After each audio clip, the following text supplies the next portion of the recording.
Now turn to Section 3. Recording 61. You will hear two students discussing their assignments. First, you have some time to look at questions 21 to 26.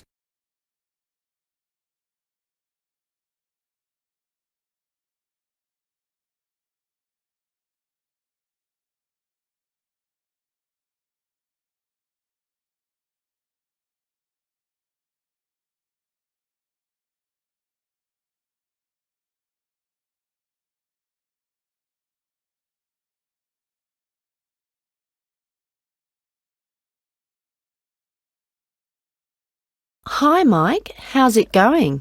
Actually, I was up last night with an assignment, so yeah, I'm tired, but I guess we'd better sort this presentation out. Well, we've done enough background reading, but I think we need to organise exactly what we're going to say about biofuels during the presentation, and the order. I thought we could start by asking our audience what car engines were first designed to run on, fossil fuels or biofuels. Nice idea. Yes, when most people think about cars and fuel, they think about all the carbon dioxide that's produced, but they don't realise that that wasn't always the case. You're probably right. The earliest car engines ran on fuel made from corn and peanut oil, didn't they? Yes. The manufacturers used the corn and peanut oil and turned them into a kind of very pure alcohol. You mean ethanol? Yes. In fact, most biofuels are still based on ethanol. Actually, I've got some notes here about the process of turning plant matter into ethanol, the chemical reactions and the fermentation stages. And it's interesting. The other students would appreciate it, but different biofuels use different processes. And if we give a general description, there's a risk we'll get it wrong, and then the tutor might mark us down. I'd rather we focus on the environmental issues. Fair enough. So, the main plants that are used for biofuel production now are sugarcane, corn... and canola. Of all of them, canola is probably the least harmful because machines that use it don't produce as much carbon monoxide.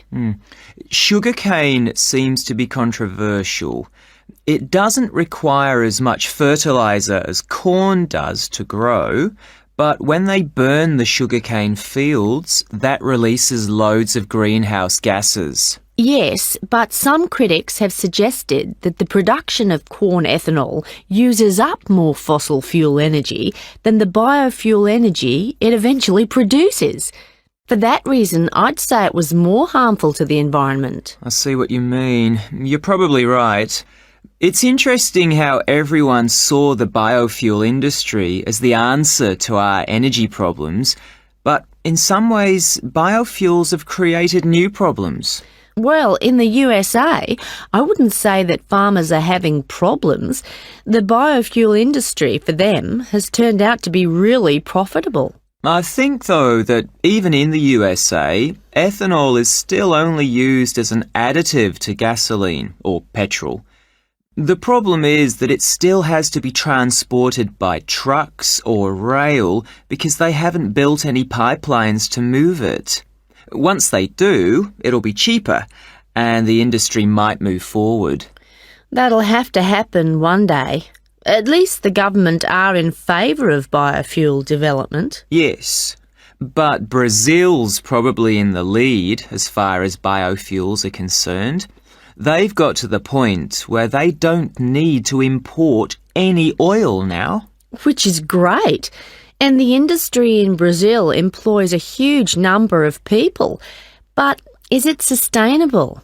I mean, as the population grows and there are more vehicles on the roads and there's more machinery, surely they can't depend so much on sugarcane.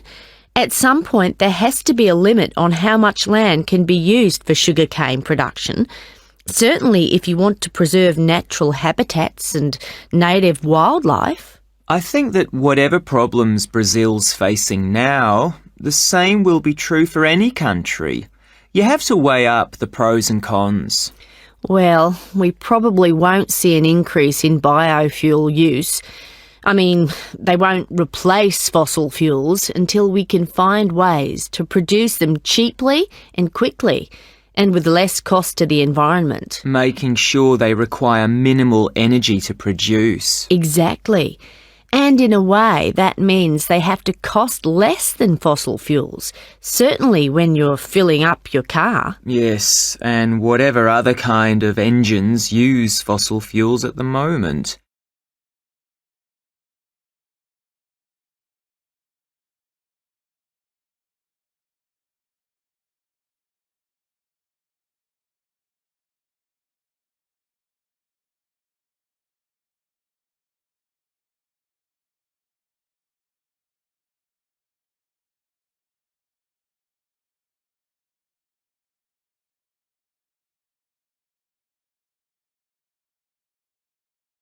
Now listen and answer questions 27 to 30. All right, so in the last section of the presentation, what problems are we focusing on? Well, we've already had a look at different types of pollution in the first section, so we can leave that out. But the biggest issue related to biofuels is that land is now being used to grow biofuel crops, and that's contributing to global hunger. Indeed. It doesn't seem right we're using corn to run cars when people can't afford to buy it to eat. Yes, let's talk about that. The other thing is that in some countries, the way that biofuel crops are grown and harvested still produces a great deal of pollution, really damaging to the atmosphere. OK, that's definitely an issue we should look at. Let's not finish on a negative note, though. Why don't we talk about the potential new sources of biofuel? So rather than corn and sugarcane, what other plants could be used? Good. Some companies are exploring the possibility of using wood and seeing how that can be used to make ethanol. Yes, and algae is another possibility. You can grow it in any water and it absorbs pollutants too. I read that. And grasses, they're another plant that researchers are investigating as a biofuel. And these kind of plants aren't used as food.